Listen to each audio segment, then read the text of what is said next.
नमस्कार दोस्तों, स्वागत है आपका अपना ही यूट्यूब चैनल टुडे एग्जाम पर। दोस्तों, जैसा कि जो टीसीएस वाली क्लास चल रही है, हाल फिलहाल के एग्जाम में टीसीएस के द्वारा पूछे गए प्रश्नों को लेकर विस्तृत एक्स्ट्रा फैक्ट के साथ आज ये आपका 8वां क्लास है ना। इससे पहले हमने 7 क्लास आपको प्रोवाइड करा दिया है। आशा करते हैं कि आप देखे होंगे और अपने पीडीएफ के साथ अच्छे से रिवीजन भी कर रहे होंगे। चलिए दोस्तों, शुरू करते हैं। दोस्तों, अगर आपके मन में कोई भी डाउट है, जैसे ये बिहार पुलिस में काम करेगी कि नहीं, जैसे ये दिल्ली पुलिस में आएगी कि नहीं, यहाँ से क्वेश्चन है ना, एमटीएस के लिए है, सीजीएल के लिए है, सीएचएसएल के लिए है या नहीं, तो मेरा जवाब है जहां जहां जीके जीएस पूछी जाती है वो हर जगह के लिए आपके क्वेश्चन है।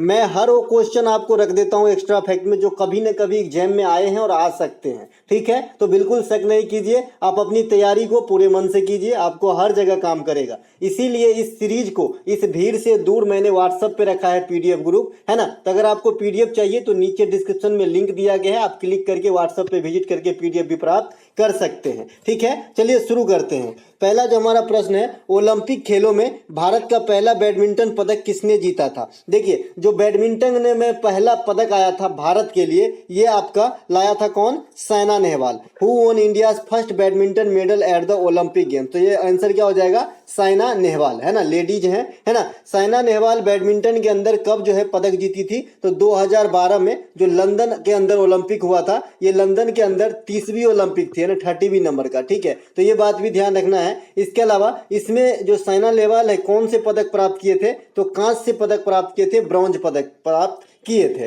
ठीक है, साइना नेहवाल को भारत सरकार के द्वारा 2010 में पद्मश्री से तथा 2016 में पद्म भूषण से सम्मानित किया गया है। तो ये बात भी ध्यान रखेंगे, क्योंकि आजकल एग्जामिनर जो है, ये 4 जो अवार्ड है हमारे टॉप के, पद्मश्री, पद्म भूषण, पद्म विभूषण और भारत रत्न, इनसे काफी क्वेश्चन करने लगे हैं। ठीक है, साइना नेहवाल जो 2010 वाली कॉमनवेल्थ गेम हुआ था नई दिल्ली में, एकमात्र बार आपका जो है भारत में हुआ है कॉमनवेल्थ गेम 2010 दिल्ली में, है ना। इसका आयोजन जो कराए गए थे दिल्ली के अंदर, वहां पे बैडमिंटन में इन्होंने जो है अपने ही देश में गोल्ड जीती थी। तो इन्हें भी ध्यान रखना है, राष्ट्रमंडल में भी इन्होंने गोल्ड जीती है जो दिल्ली में हुआ था। ठीक है, 2018 के एशियन गेम्स जो इंडोनेशिया में हुआ था पिछला, और 2022 वाला अभी चीन में होना है, हुआ नहीं है। ठीक है, तो 2018 में जो पिछला हुआ था आपका इंडोनेशिया के अंदर, है ना, तो वहां पर जो है फिर से कांस्य पदक प्राप्त की है कौन, आपका साइना नेहवाल। देखिए, ओलंपिक में पदक जीतने वाला, ये करंट के साथ साथ स्टैटिक फॉर्म में भी क्वेश्चन आते हैं। तो आपको जो भी एक्स्ट्रा फैक्ट है, जो भी इंपॉर्टेंट पॉइंट है ओलंपिक के लिहाज से,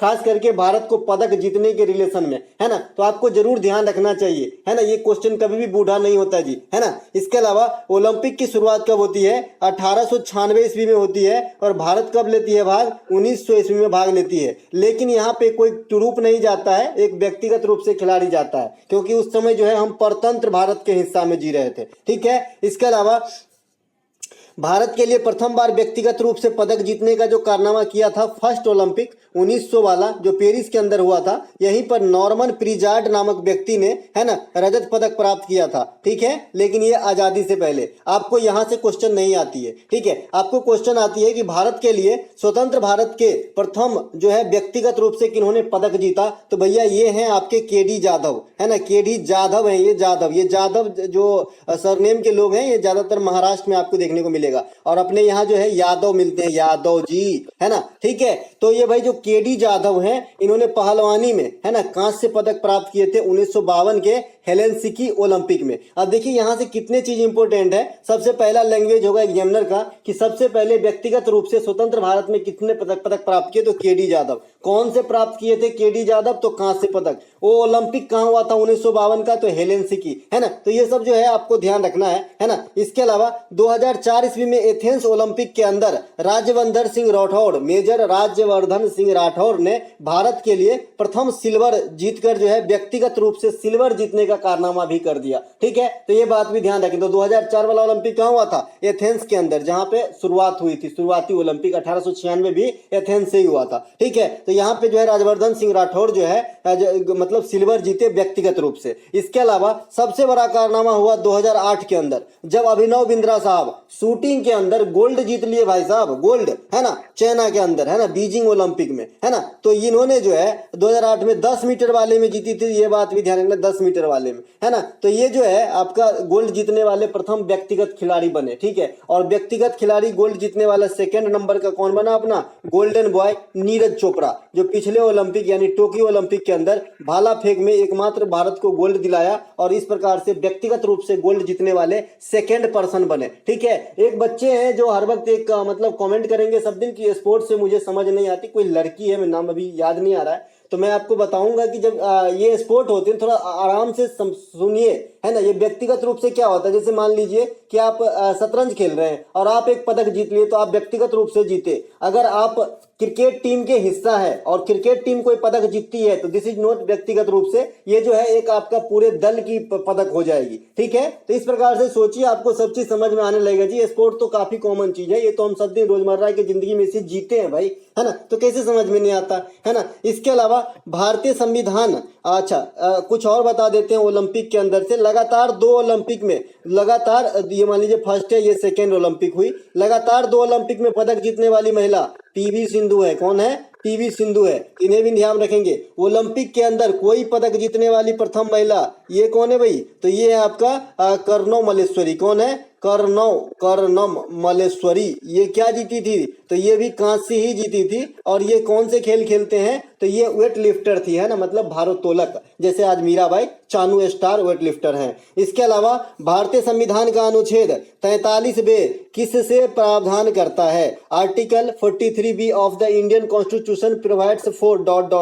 तो भैया ये करते हैं कि सहकारी समितियों को बढ़ावा देना। देखिए सहकारी समिति का गठन जो है ये आपका काफी हद तक मौलिक अधिकार के अंतर्गत आ जाता है। जो आपके 19 जो आर्टिकल है ना, जिसमें प्रेस वगैरह का दिया गया है, तो इसमें एक पार्ट जो है सहकारी समिति के रिलेशन में भी बात करता है, ठीक है। तो ये बात भी ध्यान रखें। लेकिन यहाँ पे बढ़ावा देना है, इसको प्रोत्साहित करना है, ये डीपीएसपी के अंतर्गत आ जाएगा। जैसा कि आप मैं आर्टिकल आप देख पा रहे हैं कि ये चीज कहाँ से 43 का भी कहाँ आ जाएगा भाई? डीपीएसपी के अंतर्गत आ जाएगा, ठीक है। कैसे? क्योंकि भाई 36 से 51 तक जो है आपके नीति निर्देशक तत्व के सिद्धांत को बताए गए हैं। जो इसका मुख्य कार्य क्या है? अगर आपसे डायरेक्ट भी क्वेश्चन पूछा जाता है ना, कि जो नीति निर्देशक तत्व है वो इसका बेसिक कार्य क्या है, मोटो क्या है? तो राज्य को कल्याणकारी बनाना, ये इनका जो है परम कर्तव्य है। तो इसके अंतर्गत के जो भी आर्टिकल्स होंगे ये नोट एक आदमी के ऊपर नहीं, ये पूरे ब्रह्मांड पे लागू होता है और सबके जनहित की बात करता है। क्योंकि भारत का है तो भारत के जो भी जनता है सभी पे लागू होते हैं, सबकी हित की बात इसके अंदर समाई होती है। आप कोई सा भी आर्टिकल उठा के देख लो, जनता के हित की बात होगी भाई, है ना, जनता की हित की बात होगी। तो भाई मौलिक अधिकार और इसमें क्या फर्क है भाई? मौलिक अधिकार भी जनता की हित की बात करती है, जो फंडामेंटल राइट है। तो मुझे सबसे पहला फर्क जो दिखता है कि ये है कि मौलिक अधिकार जो है किसी विशेष परिस्थिति में बदला जा सकता है, थोड़ी देर के लिए आपसे छीना जा सकता है, स्थगित किया जा सकता है। लेकिन जो आपका डीपीएसपी है, जो आपका 36 से 51 तक के बीच के आर्टिकलों में जो प्रावधान है वो आपसे कभी भी नहीं छीना जा सकता, इससे आपको कभी भी वंचित नहीं किया जा सकता। जैसे आर्टिकल 40 ग्राम पंचायत की गठन नहीं रोका जा सकता, आर्टिकल 44 सिविल सर्विस जो कोड है उनको नहीं रोका जा सकता, आर्टिकल 48 अब कोई ये नहीं कहेगा भाई गोहत्या जो है आज से बंद, मतलब बंद था अब चालू हो गया, ऐसा कोई नहीं कहेगा, है ना। तो इस प्रकार से जो है आपको ये मतलब जनहित पे जारी होता है ना। जैसे आर्टिकल 50 है कार्यपालिका से न्यायपालिका का पृथक्करण है ना, कि कार्यपालिका एक तरीके से अपना अलग दिशा, न्यायपालिका अपना अलग दिशा। अगर ये दोनों एक ही रहता मान लीजिए तो क्या होता भाई? सरकार मनमानी करती, है ना। तो इस चीज से बचाने के लिए ये जनता के कल्याण के लिए गठित किया गया, जिसे भाग 4 के अंतर्गत 36 से 51 के बीच में आयरलैंड के संविधान से लेकर के रखा गया है, ठीक है। तो ये आपका 43 भी इसी के अंदर आ जाएगा। इसके अंदर के कुछ आर्टिकल आप यहाँ पे देख लीजिए। अनुच्छेद 39 का ए यहाँ पे कर लीजिएगा, 39A कर लीजिएगा, ठीक है। ए मैंने पीडीएफ में सही करके दे देंगे। 39 का ए जो है ये समान विधिक एवं निःशुल्क न्याय की व्यवस्था करवाता है ना। अनुच्छेद 40 जो है ये ग्राम पंचायत का गठन करवाता है। अनुच्छेद 44 जो है सिविल नागरिक संहिता का गठन करवाता है। अनुच्छेद 48 जो है गौ हत्या निषेध से संबंधित है। अनुच्छेद 50 जो है कार्यपालिका से न्यायपालिका का अलगाव है या पृथक्करण है। अनुच्छेद 51 जो है अंतर्राष्ट्रीय शांति और सुरक्षा को बढ़ावा देना है। और आर्टिकल 51 के ए जो है ये आपका मौलिक कर्तव्य है। आप लोग मुझे बताइएगा कि इंटरफेस कैसा लग रहा है भाई, इसके अंदर जो अपना लोगो है टुडे एग्जाम का ये कैसा दिख रहा है बताइएगा, है ना। अगला जो प्रश्न है हमारा काफी मुझे तो काफी अच्छा लग रहा है, आप लोग बताइएगा क्योंकि हम किसी और से लगवाते हैं ये वाली, है ना। इसके अलावा निम्नलिखित में से बंगाल के किस गवर्नर जनरल ने सती प्रथा को गैर कानूनी घोषित किया था, है ना। सती प्रथा समझ रहे हैं ना, बहुत ही खतरनाक, बहुत ही हीनियस टाइप की, मतलब जघन्य कह सकते हैं इसको। Which of the following governor general of Bengal declared the practice of sati illegal, है ना। भाई अवैध है, इलीगल है, इलीगल का मतलब अवैध होता है ना। तो भाई कौन जो है इसे अवैध करार दिया या फिर बंद करवाए, तो भाई ये है लॉर्ड विलियम बेंटिक। इसे जो है लॉर्ड भी कह सकते हैं, ये अच्छा काम किया है ना। ये 1829 में करवाए। लेकिन इस काम में जो है इनको कौन उकसाया या फिर कौन करने करवाए या फिर कौन किनके सिफारिश पे किए, तो भैया सबसे ज्यादा जो इनमें मतलब एक्टिव रहे ये आपका राजा राम मोहन राय साहब रहे। ठीक है, राजा राम मोहन राय को राजा की उपाधि कौन दिए थे, अकबर सेकंड दिए थे। ये भी क्वेश्चन कई दफा आपके एग्जाम में पूछे गए हैं। ठीक है, इसके अलावा राजा राम मोहन राय ब्रह्म समाज के संस्थापक भी हैं, जो 1828 में ब्रह्म समाज की स्थापना भारतीय राज कलकत्ता के अंदर किया था। ठीक है, इसके अलावा राजा राम मोहन राय ब्रह्म समाज से पहले भी आत्मीय सभा का गठन किया था 1815 में। इसी का बदला हुआ रूप है 1828 में ब्रह्म समाज। ठीक है, संवाद कौमुदी नामक एक पुस्तिका भी लिखी है, संवाद कौमुदी, है ना। तो इस प्रकार से इन्हें भी ध्यान रखेंगे। तो ये सभी के सभी बातें राजा राम मोहन राय के साथ जो है टच बैठता है। इसके अलावा भारत की जो अग्रदूत है, जनक है, पिता है आधुनिक भारत के, है ना, मॉडर्न इंडिया के, ये राजा राम मोहन राय को कहा जाता है। ठीक है, इसके अलावा विधवा पुनर्विवाह जो होता है विडो, है ना, तो इनके लिए सिफारिश कौन कराया, भाई ईश्वर चंद्र विद्यासागर, है ना। तो इन्हें भी ध्यान रखेंगे। स्थानीय स्वशासन के जनक कौन है, तो स्थानीय स्वशासन के जनक कौन है भैया, लॉर्ड रिपन। स्थानीय स्वशासन आप किसको कहते हो आजकल, है ना, तो ग्राम पंचायत को कह सकते हो भाई, है ना। भारत में रेलवे का जनक कौन है, डलहौजी बाबा। कब आया था रेलवे, 1853 में। भारत सरकार की सबसे बड़ी नियुक्ता है, सबसे अधिक पैसा माल ढुलाई से आता है, ठीक ना। सबसे सस्ता सवारी की विधि है जी आज भी इंडिया में रेलवे। फिर भी बहुत सारे जो है बच्चे टिकटें नहीं लेते हैं, है ना। मैं भी नहीं लेता था भाई जब मैं पढ़ता था। ठीक है, तो अपनी भी बात बताना चाहिए इसके लिए, है ना। 1853 में है रेल आया था। सबसे पहले मुंबई से ठाणे चले थे, 34 किलोमीटर की दूरी तय किया गया था इस रेल के द्वारा, है ना। तो इसे भी ध्यान रखेंगे। इसके अलावा जो मिशन अमानत चलाया है, ये रेलवे का एक स्कीम चलाया गया है मिशन अमानत, तो इसे भी ध्यान रखेंगे, है ना। इसके अलावा राजहरप नीति लॉर्ड डलहौजी ने चलवाया था। यही जो रेल चलवाए ना, एक बार अच्छा भी काम किया फिर बुरा भी काम किया। तो राजहरप नीति लॉर्ड डलहौजी। सबसे पहले हरपा गया राज सतारा। सतारा कहाँ पे है,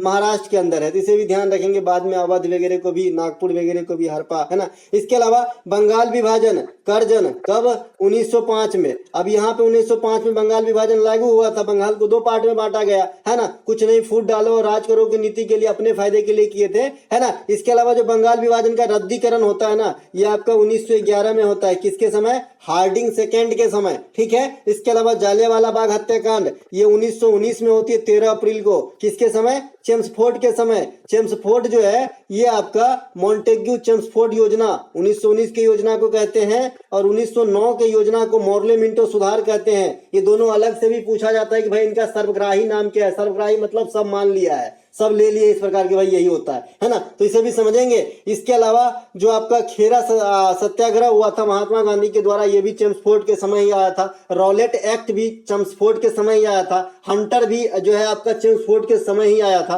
तो ये सब बात ध्यान रखेंगे। इसके अलावा जो आपका कौन सा देश बोस्टॉक 2022 अभ्यास का मेजबान है, which country is the host of Vostok 2022 exercise. ये देखिए एक्सरसाइज जो होते हैं सेनाओं वगैरह का, ये भी अभी से ही थोड़ा करंट जो है आप मैगजीन पढ़ ही रहे होंगे। जैसा कि मैंने आपको सलाह दिया है कि भैया एक दिन खाना कम खाना, लेकिन एक मैगजीन महीना में जरूर पढ़ना, है ना। तो भैया मैगजीन में जो ये इस प्रकार के जो अभ्यास आते हैं ना, उनको ध्यान में रखते रहे, है ना, एग्जाम में आ जाती है भाई। तो ये रूस के जो है होस्ट किए थे आपका बोस्टॉक 2022 का। ये कहाँ पे हुआ था, जापान सागर के अंदर हुआ था। दुनिया में सबसे बड़ी सागर कौन सी है, आप लोग मुझे कमेंट करेंगे। मैं महासागर नहीं पूछ रहा हूं, आपसे पहले ही क्लियर कर दूं, सिर्फ सागर ही बताना है कि दुनिया में सबसे बड़ी सागर कौन सी है। ठीक है, इस संयुक्त अभ्यास में चीन, भारत, लाओस, मंगोलिया, सीरिया इत्यादि जो है भाग लिए थे। ठीक है, वोस्तोक में, है ना। इसके अलावा डॉट डॉट डॉट में स्थित, यहाँ पे में होना है ना, मैं नहीं में होना है, में स्थित रावण थारी गुफा पूर्वकालीन चालुक्य शैली स्थापत्य का एक उदाहरण है, जो अपनी विशिष्ट मूर्ति कला शैली के लिए जानी जाती है ना। The Ravanaphadi cave located in dot dot dot is an example of pre Chalukya style of architecture known for its distinctive sculpture style, है ना। तो भैया ये कर्नाटक के अंदर स्थित है। ठीक है, अब देखिए मैं एक बात बता दूं आपको मोटे मोटे तौर पे कि जब भी ऐसे खंडर, ऐसे कुछ नमूने की बात कर रहे हो किसी वंश को रिलेट करके, तो अगर कुछ भी समझ में नहीं आए तो कर्नाटक मारिएगा। कर्नाटक में ऐसे बहुत सारे चीज है ना। आपने बहुत सारे देखे होंगे कर्नाटक के अंदर, पट्टादकल के देखे होंगे, हम्पी के देखे होंगे, है ना। तो इस प्रकार से कर्नाटक में काफी सारे चीज है। तो ये हो गया एक तुक्का मारने की तरीके। ठीक है, तो ये भैया आप कर्नाटक हो गए। ठीक है, कर्नाटक में है आपका, है ना। कर्नाटक के अंदर जो है ये पट्टादकल का स्मारक मैंने कल भी बताया, 3 दिन बताया। इसमें क्लू है क्योंकि यहाँ से क्वेश्चन बार बार आते हैं। क्योंकि भाई क्यों आते हैं, क्योंकि सबसे पहले तो इसमें दोनों शैली का इस्तेमाल हुआ है आपका यहाँ के बनाने में,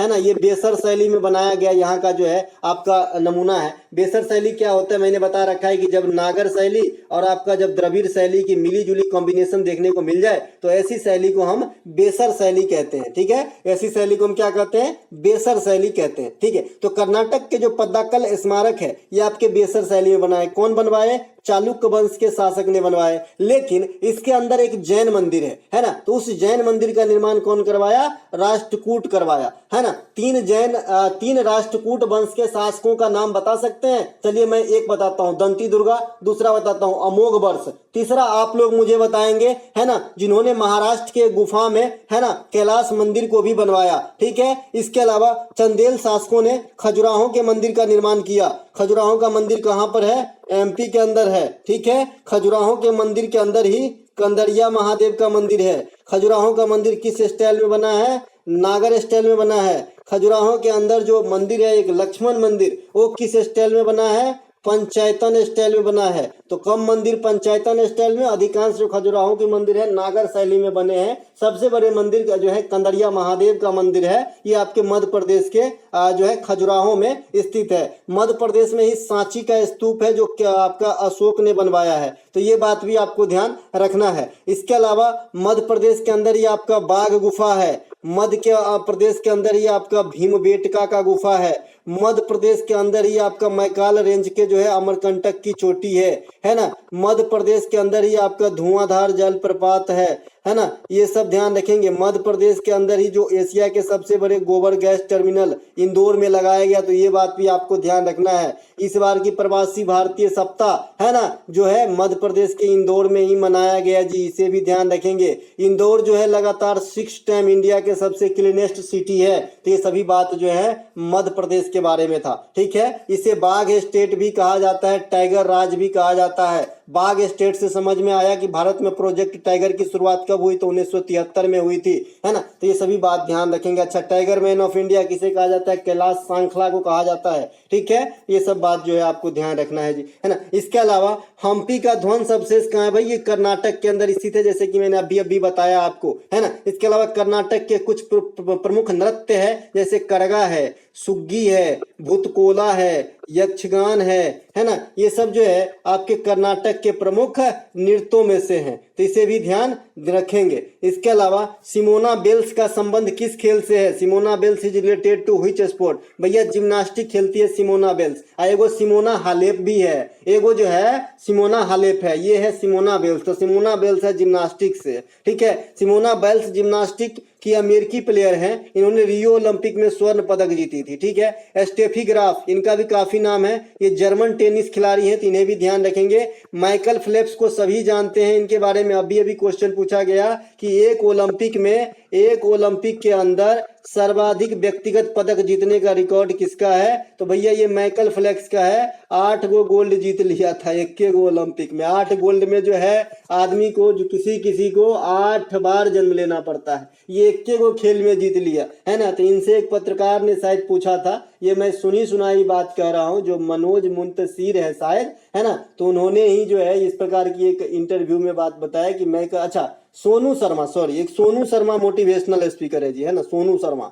तो उन्होंने जो है एक वीडियो में, ऐसे शॉर्ट वीडियो था तो ऐसे स्क्रॉल कर रहा था तो आगे, तो उन्होंने बताया माइकल फेल्प्स से एक आदमी पूछा कि पूरे लोग जो है 8 गोल्ड जीतने के लिए 8 बार जन्म भी नहीं लेते हैं तो भी नहीं कर पाता है, बहुत सारे इंसान, बहुत कम परसेंटेज है जो कर पाते, तो आप कैसे कर पाए? तो उन्होंने कहा कि मैं 5 घंटा रोजाना पानी के अंदर रहता हूँ और इसके जीतने के लिए मैं पिछले 5 साल से प्रैक्टिस कर रहा हूँ। 5 साल में 1500 दिन से कितने हो जाएंगे भाई, है ना, तो जो 1700 दिन होंगे उसको 5 से गुना कर लीजिए, इतने घंटा आप भी प्रैक्टिस कीजिए, आप भी जीत जाइएगा। काफी अच्छा बात कहा था, है ना।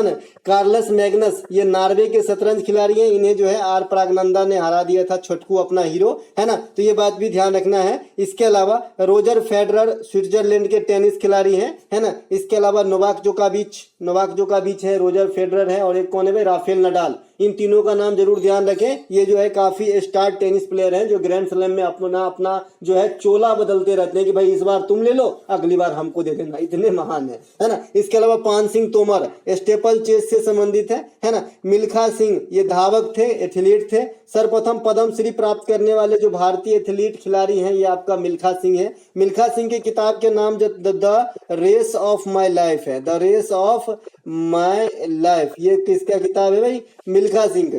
मिल्खा सिंह की बेटे का नाम क्या है, जीव मिल्खा सिंह, क्या खेलते हैं, गोल्फ, तो ये भी ध्यान रखेंगे। सर्वप्रथम पैरा ओलंपिक के प्लेयर जिन्होंने पद्म भूषण प्राप्त किया तो ये आपका देवेंद्र झाझड़िया, क्या खेलते हैं भैया, भाला फेंक खेलते हैं, ठीक है। इनके अलावा राजस्थान में किस नृत्य को सपेरे का नृत्य कहा जाता है, आज भी बताया था एक और क्लास में। Which dance is also known as sapera dance in Rajasthan, तो भाई कलवेलिया नृत्य को गुलाबो सपेरे का नृत्य कहा जाता है। राजस्थान के कुछ अन्य नृत्य जैसे तेरह ताली, गनगौर, कलवेलिया, चंग, कठपुतली, घूमर, पनिहारी। घूमर में खाली लेडीज ही भाग लेती है, जो गनगौर के फेस्टिवल के अवसर पे मीना समुदाय के महिलाओं के द्वारा वृत्ताकार रूप में की जाती है ना। इसके अलावा कलवेलिया का गुलाबो और सपेरा का नृत्य हो गया, ये बात भी आपको ध्यान रखना है। चलते हैं आगे, अगला कुछ और नृत्य का यहाँ फॉर्म आपके सामने है, आपके सामने दिख रहा होगा। जम्मू कश्मीर में रौफ है, दमाली है, कूद है, दंडी नाच है, हिक्कत है। देखिए अभी हिक्कत डांस पूछा गया था, है ना। इसके अलावा मांडजस है, पाथेर भांड है। पाथेर भांड को याद रखने का मैंने तरीका बता दिया है कि जम्मू कश्मीर में आए दिन जो है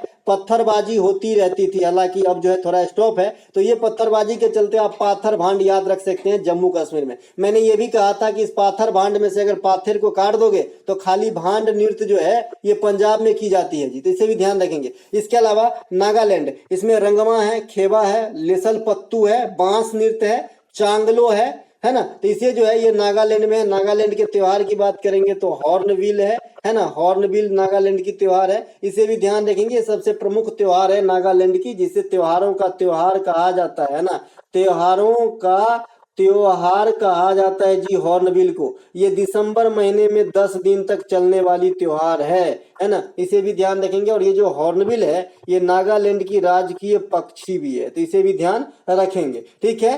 गुजरात, ये गरबा है, डांडिया है, भवई है, सिद्धि है, धमाल है, हुडो है, ये सभी के सभी गुजरात के जो है प्रमुख नृत्यों में से है ना। इसके अलावा जो हमारा अगला है अरुणाचल प्रदेश, अरुणाचल प्रदेश में मैंने बता रखा है युद्ध नृत्य और मुखौटा नृत्य, लगभग दोनों सेम ही होता है। इसके अलावा बारदो छाम, पोनुंग, अजीलामू, बुइया, इसके अलावा लोसार भी हो जाएगा, लोसार भी हो जाएगा। इसके अलावा मोपीन त्योहार हो जाएगा, इसके अलावा सालुंग त्योहार हो जाएगा। ये सब आपके अरुणाचल प्रदेश में होने वाली नृत्य और त्योहार हैं, तो इन्हें भी ध्यान रखेंगे। अगला गोवा, गोवा में क्या है, डकनी, मांडी, खोली, झकोर, फुगरी जो है गोवा के साथ साथ महाराष्ट्र में भी, ठीक है। देखत्री है ना, तरंग मेल है ना, सिमगो फेस्टिवल है ना, सिमगो ये भी गोवा के अंदर होता है। तरंग मेल भी होता है। सो ओ जो ओ इसी प्रकार से नाम है भाई, सो ओ जो, ये भी गोवा के अंदर होती है ना। एगो सागा दावा है, तो कंफ्यूज मत होना, एगो सागा दावा है तो ये सिक्किम के अंदर है, इसका नाम सो जो है जो गोवा के अंदर है, ठीक है। तो ये सब कुछ त्योहार ध्यान रखें। इसके अलावा प्रधानमंत्री कौशल विकास योजना के तहत किस राज्य को पायलट परियोजना शुरू की गई है, किस राज्य में, है ना, किस राज्य में। Which state has been started pilot project under Pradhan Mantri Kaushal विकास योजना। तो ये नागालैंड में पायलट प्रोजेक्ट जो है चलाई जा रही है, जिसको किसको मतलब सपोर्ट प्रदान है, प्रधानमंत्री कौशल विकास योजना। अब ये क्या होती है मैं पहले ही समझा चुका हूं, है ना। इसके अलावा इस परियोजना में क्या होगा भाई, ये जो पायलट परियोजना आया है नागालैंड के अंदर, तो इसमें क्या होती है, करंट सेक्शन से क्वेश्चन बनेंगे, है ना। तो इसमें जो क्या होता है कि जो वहां पे बांस के कारीगर है, जैसे बांस के कुछ भी बनाते हैं ना, बेत बनाते हैं, टोकरी वगैरह बनाते हैं, तो इनके लिए जो है ये योजना चलाए गए हैं, तो ध्यान रखेंगे, ठीक है। इसके अलावा दंत शल्य चिकित्सा में निश्चेतक के रूप में निम्नलिखित में से किस गैस का उपयोग किया जाता है। निश्चेतक मतलब समझ रहे हैं ना, कि ऑपरेशन वगैरह करने के लिए जो शून्य किया जाता है उसे निश्चेतक कहते हैं, कि भाई आपको जो है नीचे चीर फाड़ भी कर देगा तो पता नहीं चलेगा, ऐसा, है ना। Which of the following gases is used as in anaesthetic is dental surgery, in dental surgery, है ना। तो भैया डेंटल सर्जरी में निश्चेतक के रूप में जो प्रयोग किया जाता है नाइट्रस ऑक्साइड। यहाँ पे ऐसा नहीं कि खाली डेंटल सर्जरी में निश्चेतक को काट दीजिएगा तो भी आपका नाइट्रस ऑक्साइड आंसर होगा, ठीक है, क्योंकि नाइट्रस ऑक्साइड का भी इस्तेमाल होता है, ऐसा नहीं कि हमेशा इसी का भी होता है ना, क्लोरोफॉर्म का भी होता है, बहुत सारी चीजें, ईथर का भी होता है ना, और ये नाइट्रस ऑक्साइड का भी होता है ना। तो डिपेंड करता है कि ऑप्शन कैसा है। तो मतलब ये कहना चाह रहा हूं कि नाइट्रस ऑक्साइड का भी इस्तेमाल होता है आपका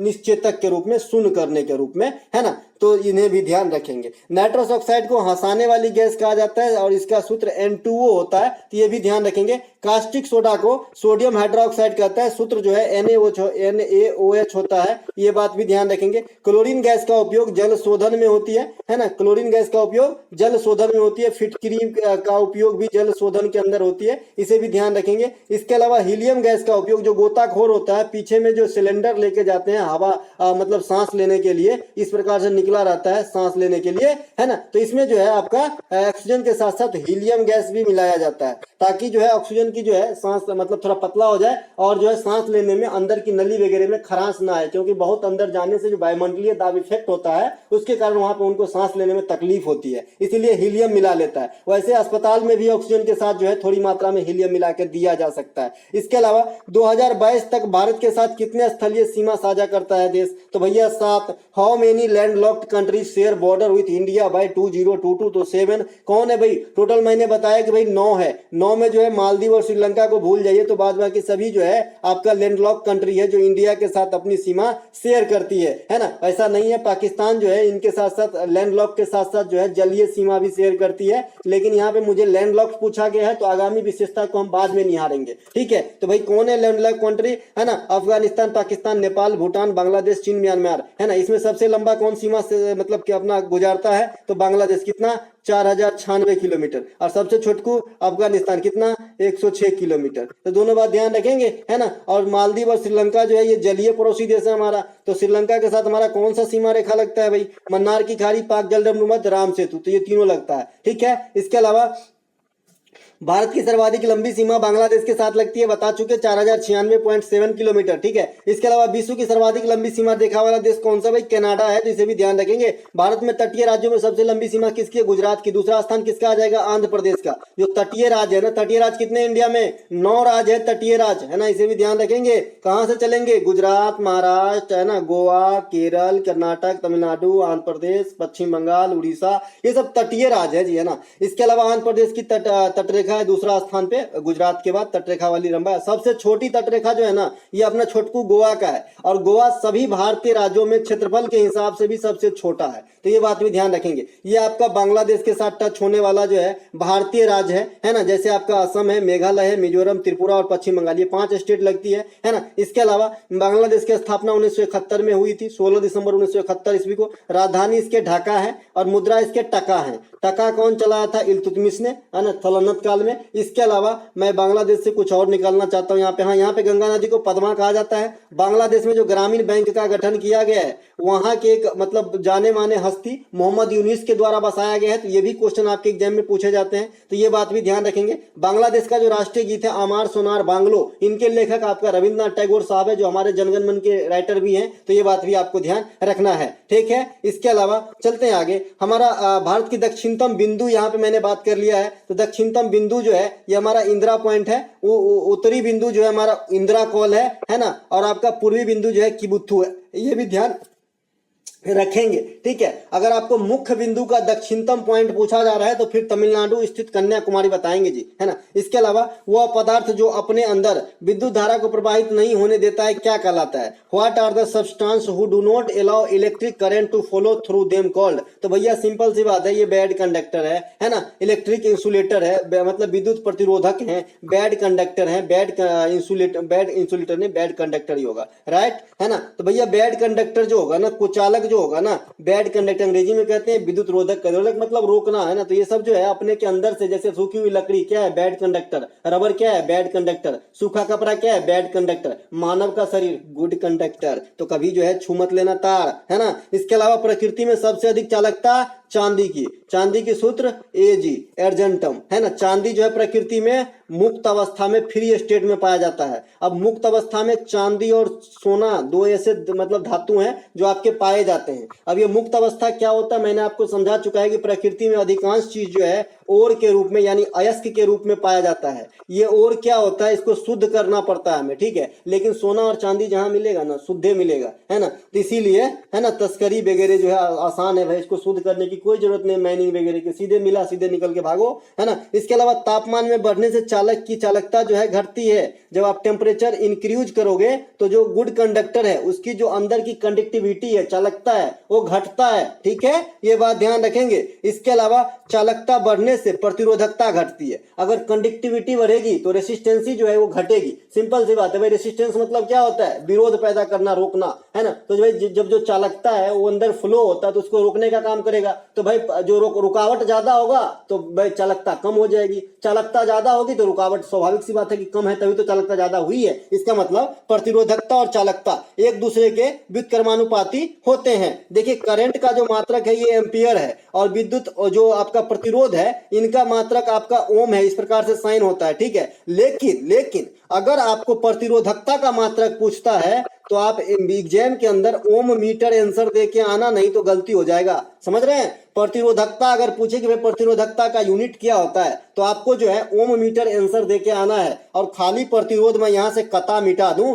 खाली प्रतिरोध का मात्रक पूछे तब ओम आंसर देना है। समझ गए दोनों बात, है ना। नहीं तो गलती हो जाएगी भाई, फिर आप बताओगे प्रतिरोध का मात्रक तो आप ओम बताए थे, वहां पे ओम मीटर था, तो कंडीशन बता दिए है ना। इसके अलावा ग्रेफाइट अपवाद है ना। ग्रेफाइट जो है नॉन मेटल है लेकिन अपवाद है, ये गुड कंडक्टर है, मतलब विद्युत के सुचालक होते हैं, है ना। अगला जो हमारा प्रश्न है, कार्बोलिन कप निम्नलिखित में से किस खेल से संबंधित है? Corbillon cup is related to which of the following sports? तो ये टेबल टेनिस से संबंधित है। कार्बोलिन कप 2022 के विजेता जो है चाइना है ना। किसे हरा के? तो जापान के हरा के, है ना। स्विट्जरलैंड कप 2022 के विजेता भी चाइना है और इनके जो उपविजेता हैं जर्मनी रहे हैं, है ना। सुदरीमन कप बैडमिंटन से संबंधित है और ये भी जो अधिकांश प्रभुत्व जो रहता है ये आपका चाइना का ही रहता है, आपका सुदरीमन कप के ऊपर भी, तो इन्हें भी ध्यान रखेंगे, है ना। इसके अलावा जो है उबेर कप ये महिला बैडमिंटन से संबंधित है। साउथ अफ्रीका जीती है हाल फिलहाल, माफ कीजिएगा, दक्षिण कोरिया जीती है हाल फिलहाल वाला। थॉमस कप पुरुष बैडमिंटन से जीता है। इंडिया जो है हाल फिलहाल वाला जीता है इंडोनेशिया को हरा के। इसके अलावा निम्न में से कौन सा जानवर भारत के केवल गिर के जंगल में पाया जाता है? Which of the following animals is found only in गिर फॉरेस्ट ऑफ इंडिया? तो जो गिर राष्ट्रीय नेशनल पार्क है ये आपका एशियाई शेर के लिए प्रसिद्ध है। ये कहाँ पे है? ये गुजरात के अंदर स्थित है। गुजरात के अंदर बंसदा है, गुजरात के अंदर पालीताना जैन मंदिर है, गुजरात के अंदर मोढेरा सूर्य मंदिर है, गुजरात के अंदर स्टेच्यू ऑफ यूनिटी है, गुजरात के अंदर भावनगर नमक अनुसंधान केंद्र है, भावनगर में नया सीएनजी टर्मिनल को जो है स्थापना किया गया है, गुजरात के अंदर केवड़िया है ना, जहां पे आपका जो है यही स्टेच्यू ऑफ यूनिटी स्थित है। गुजरात के अंदर आपका काठियावाड़ी पर्याय द्वीप है सौराष्ट्र वाले क्षेत्र में, जहां पे आपका जो है काठियावाड़ी भाषा बोली जाती है। गुजरात के अंदर जो है कच्छ की रण है, गुजरात के अंदर ही भुज है। ये सभी के सभी बात जो है गुजरात से संबंधित है ना। तो ये बात भी ध्यान रखेंगे। इसके अलावा royal Bengal tiger Sundarban delta Sundarban national park में पाई जाती है, जो भारतीय राज्य पश्चिम बंगाल में है। ये दुनिया की सबसे बड़ी डेल्टा है जो भारत के साथ साथ बांग्लादेश के सीमा तक जो है फैली हुई है। हिम तेंदुआ हेमिस नेशनल पार्क तथा नंदा देवी नेशनल पार्क जो आपका उत्तराखंड में है, इन दोनों जगह देखने को मिलेगा, लेकिन विस्तृत पैमाने पे आपको हेमिस में मिलेगा। इसके अलावा गाने वाली मैना, ये सिमलीपाल अभयारण्य जो उड़ीसा में स्थित है, यहाँ पे आपको देखने को मिल जाएगी। नामीबिया से लाए गए जो चीता लाए गए थे, ये कूनो नेशनल पार्क एमपी के अंदर जो है संरक्षण के लिए छोड़ा गया था। इसके अलावा बाल विवाह निषेध विधेयक 2021, महिलाओं की विवाह की न्यूनतम आयु को बढ़ाकर कितना कर दिया गया भैया, है ना। The provision of child marriage bill 2021 to increase the minimum age of marriage of women to years. तो भैया 18 पहले था, अब 21 वर्ष कर दिया गया है ना। भारत में चुनाव की जो उम्र है ये कितने हैं, 18 वर्ष है। लोकसभा में जो एंट्री के लिए आपकी उम्र सीमा चाहिए तब ना प्रधानमंत्री बनोगे, तो कितना उम्र होना चाहिए आपका, तो कम से कम 25 वर्ष, है ना। और राज्यसभा में अगर एंट्री चाहते हैं तो कम से कम 30 वर्ष, राष्ट्रपति बनना है तो कम से कम 35 वर्ष, आप मुख्यमंत्री बनना है तो 25 वर्ष, अब प्रधानमंत्री बनना है तो भी 25 वर्ष, है ना। विधानसभा में सदस्य बनना है तो 25 वर्ष, और ग्राम पंचायत में सदस्य बनना है तो 21 वर्ष, है ना। तो ये सब बात जो है आपको ध्यान रखना है ना। मान लीजिए आप 78 साल के हैं और आप राष्ट्रपति हैं, तो क्या आप अगले साल रिटायर होंगे? जी नहीं, आप कितना भी साल तक रह सकते हैं, है ना। राष्ट्रपति की जो है मैक्सिमम एज लिमिट नहीं है। और हमारे यहाँ कितना बार राष्ट्रपति बनिए, लेकिन अमेरिका में 2 बार, है ना। चावल की खेती के लिए ... के साथ साथ अत्यधिक वर्षा की आवश्यकता होती है। The cultivation of rice requires a lot of rainfall along with, तो रेनफॉल के अलावा क्या चाहिए चावल की खेती के लिए, तो उच्च तापमान चाहिए और अत्यधिक आर्द्रता चाहिए, ह्यूमिडिटी भी चाहिए और आपका जो है टेम्परेचर भी चाहिए, और वर्षा तो चाहिए ही चाहिए, है ना। गाँव घर में हम चावल से सभी मतलब प्रचलित है भाई, हम तो चावल लगाए भी हैं, इसे रोपते जो है ना रोपण विधि से, वो भी किए हम, है ना। तो भैया ये जो है ये आपका मतलब ये तो समझ गए क्या चाहिए बारिश के अलावा, है ना। चावल भारत के मुख्य खाद्यान्न फसल है, सबसे अधिक जो उत्पादन होती है इंडिया के अंदर ये चावले का होता है। खाद्यान्नों में अधिकांश जो भूमि पे है चावल की खेती होती है इंडिया के अंदर, ठीक है। इसके अलावा ये किस प्रकार की फसल के उदाहरण है, खरीफ फसल की। खरीफ फसल कब होती है, जब बारिश का महीना चालू होता है, मानसून जब चालू हो जाती है तो इसकी बुआई चालू होती है। अब जो है धान रोपाई चालू हो गया होगा, है ना, बड़े पैमाने पे, ठीक है। इसके अलावा जो है इनको काटा जाता है आपका ठंडा जब चलने लगता है थोड़ा बहुत तब, है ना। सितंबर अक्टूबर में जो है नवंबर सितंबर अगस्त सितंबर अक्टूबर में काट लेंगे, ठीक है। सितंबर अक्टूबर जुलाई अगस्त सितंबर, हाँ सही, सितंबर अक्टूबर में काट लेंगे। इसके अलावा फिर जो है हम अक्टूबर तक जो है एक और बुआई करते हैं, रबी की फसल है खूब करेंगे कि ठंडा में, उससे हम मार्च अप्रैल तक काट लेते हैं। और मार्च अप्रैल से जो मतलब मानसून आने तक का जो गैप होता है उस समय में जो हम खेती कर लेते हैं इसे जायद फसल कहते हैं। देखिए नीचे जायद फसल का उदाहरण है तरबूज, ककड़ी, खीरा, है ना, ये सब, है ना। इसके अलावा भारत में लिंगानुपात को जनसंख्या के प्रति ... पर स्त्रियों के आधार पर निर्धारित की जाती है। The sex ratio in India the determined on the basis of the number of females पर डॉट इन द पॉपुलेशन। तो भैया 1000 पुरुष पर कितने महिला जो है है, इस प्रकार से जो है लिंगानुपात कैलकुलेशन किया जाता है इंडिया के अंदर, ठीक है। 2011 की जनगणना के अनुसार भारत का लिंगानुपात कितने थे भाई, 943। सबसे अधिक लिंगानुपात केरल की है, सबसे कम हरियाणा की है। केंद्र शासित प्रदेश में सबसे अधिक लिंगानुपात पुदुचेरी की है, सबसे कम दमन एवं दीव की है। शिशु मृत्यु दर कैसे ज्ञात किए जाते हैं कि 1000 जो बच्चा जन्म लिया और उसमें से जो है कितने मतलब स्वर्ग सिधार हो गए, तो उसपे जो मतलब ये जो है शिशु मृत्यु दर निकालना होता है। इंडिया में जिस भी स्टेट की शिशु मृत्यु दर सबसे कम है वो सबसे डेवलप्ड माना जाता है। जैसे केरला की शिशु मृत्यु दर जो है सबसे कम माना जाता है और सबसे कम है, इसका मतलब वहाँ का हेल्थ व्यवस्था काफी अच्छा है। दशकीय वृद्धि, है ना, वर्तमान जनसंख्या, जो दशकीय वृद्धि हम कैसे निकालते हैं, वर्तमान जनसंख्या में से पहले का जनसंख्या घटा देते हैं, है ना। और इसके अलावा पहले का जनसंख्या घटा देते हैं और पहले की जनसंख्या से भाग देकर 100 से गुना करते हैं, है ना, समझ रहे हैं। जैसे मान लीजिए कि आज है 100 जनसंख्या, पहले 90 था, है ना। इसके अलावा जो पहले की जनसंख्या 90 था इसी से भाग देंगे और 100 से गुना कर देंगे, तो ये डेकेडिकल ग्रोथ का सूत्र निकला है। मान लीजिए कि 2011 में जनगणना हमने किया तो 100 व्यक्ति पाए और 2001 में हमने किया था तो 90 था। इस हिसाब से डेकेडिकल ग्रोथ आपका सामने है समीकरण के माध्यम से, ठीक है। इसके अलावा जनघनत्व कैसे निकालते हैं भाई कि 1 किलोमीटर में कितने आदमी निवास करते हैं, तो भाई 1 किलोमीटर में कितने आदमी निवास करते हैं, है ना। तो टोटल जनसंख्या को टोटल एरिया से भाग दे देते हैं, निकल जाती है ना। सिरका का रासायनिक नाम क्या है, what is the chemical name of vinegar, तो भैया ये क्या है, एसिटिक एसिड, है ना। ये कल भी पूछा गया था ISCR में, CH3COOH होता है इसका। चींटी और मधुमक्खी के डंक में क्या होता है, फॉर्मिक एसिड होता है। निम्नलिखित में से कौन सा ग्रह का कोई उपग्रह नहीं है, तो बुध बुध और शुक्र के कोई उपग्रह नहीं है। कल मैंने इनसे ग्रह से रिलेटेड सारा डाटा दे दिया था, इसीलिए मैं यहाँ पे एक्स्ट्रा फैक्ट में नहीं रखा हूँ, फिर भी इमेज रखा हूँ आपको समझाने के लिए। सबसे बड़ा ग्रह आपका जो है बृहस्पति है,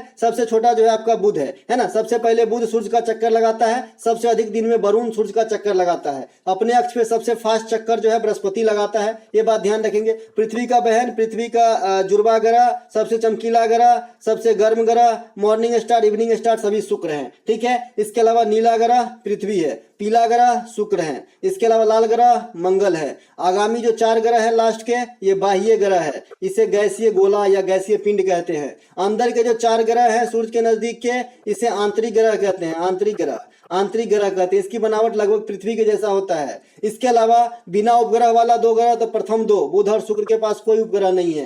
पृथ्वी के पास एकमात्र उपग्रह चंद्रमा है। मंगल के पास डिमोस और फोबोस है। सबसे ज्यादा उपग्रह विवादास्पद है, क्योंकि पहले शनि था, फिर बृहस्पति बना, फिर शनि बन गया, ऐसा है ना। तो अभी ये क्वेश्चन नहीं आएंगे, मैं बाद में बताऊंगा इसको क्लियर करके, ठीक है। ये सब ग्रह था, थोड़ा सा ग्रह से जो है। निकस ओलंपिया पर्वत मंगल ग्रह पे है, तो ये बात भी ध्यान रखेंगे। पद्मा सुब्रमण्यम को किस वर्ष में भारतीय शास्त्रीय नृत्य उनके योगदान के लिए पद्म भूषण पुरस्कार मिला था? In which year Padma Subrahmanyam received the Padma Bhushan award for her contribution to Indian classical dance, है ना। तो भैया ये 2003 में मिला था। भरतनाट्यम से संबंधित 1981 में पद्म श्री तथा 1983 में संगीत नाटक में मिला है, अकादमी भी मिला है पद्मा सुब्रमण्यम को। भरतनाट्यम के अन्य कलाकार यामिनी कृष्णमूर्ति, सोनल मानसिंह, है ना, ये सब जो है भरतनाट्यम के अन्य कलाकार हैं। इसके अलावा राष्ट्रीय आय के मापन विधि में हम किस परेशानी को दूर करने के लिए मध्यवर्ती वस्तुओं को घटाना या फिर घटा देते हैं, है ना। टू ओवरकम मतलब काबू पाना किसी भी चीज पे।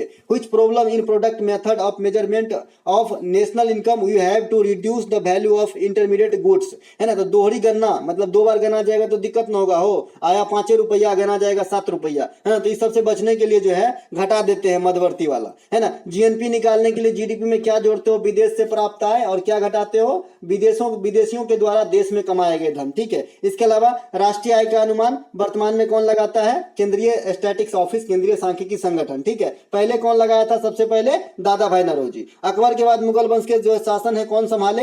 Who ruled the power of the Mughal destiny after अकबरा?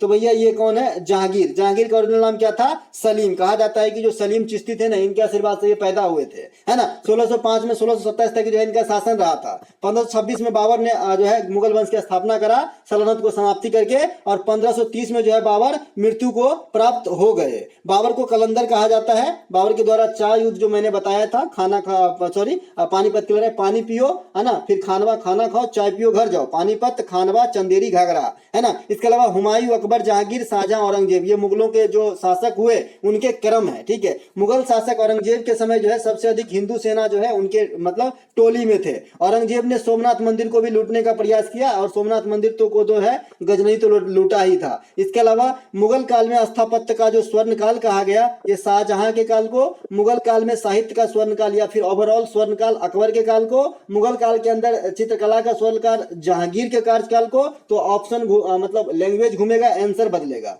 ठीक है। इसके अलावा मालगुडी डेज किस प्रसिद्ध लेखक की एक लघु कहानियां संग्रह है? Malgudi days in a collection of the short stories by which famous author? तो आर.के. नारायण की है। इसी प्रकार से विदेशी राइटर हैरी पॉटर की एक श्रृंखला है, इनका नाम है हैरी पॉटर श्रृंखला है, इनके राइटर जे.के. रोलिंग है। इसी प्रकार से लाइफ ऑफ पाई, जिनमें अभी इरफान खान जो अभिनय किए हैं, पिक्चर है लाइफ ऑफ पाई, तो ये किनके उपन्यास पे है? तो येन मोर्टल का उपन्यास है ना, येन मोर्टल, तो इसे भी ध्यान रखेंगे। तो दोस्तों ये थे इस वीडियो के लास्ट प्रश्न। अगर आपको अच्छा लगा हो और अगर आपको ये पीडीएफ चाहिए रोजाना क्लास का, तो आप जो है नीचे दिए गए व्हाट्सएप के लिंक पे जो है क्लिक करेंगे, वहां से जो है आपको एक मैसेज आएगा। वो मैसेज पढ़ने के बाद जो है आप खुद ही कैसे पीडीएफ लेना है, कैसे ज्वाइन करना है, सब समझ जाएंगे। मिलेंगे हम अगले वीडियो में। जय हिंद दोस्तों।